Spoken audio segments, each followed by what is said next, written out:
नमस्कार दोस्तों, स्वागत है आपका द भोजीवुड अपडेट में। दोस्तों, इस वीडियो में हम बात करेंगे अंकुश राजा के बहुत ही शानदार ऐसा सॉन्ग हमारा दिल के बीमारी बाग बारे में। ऐसे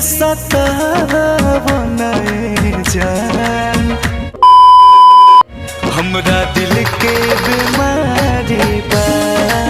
दोस्तों, इस गाने को लिखा है अखिलेश कश्यप ने और गाने में अपना म्यूजिक दिया है रोशन सिंह ने। दोस्तों, इस गाने को यूट्यूब पर अनुपमा फिल्म के ऑफिशियल चैनल पर रिलीज कर दिया गया है। आप जाकर इस गाने को सुन सकते हैं।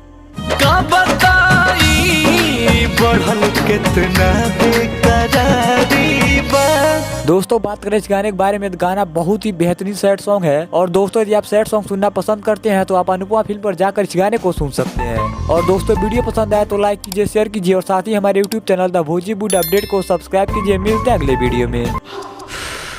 आज के लिए काफी।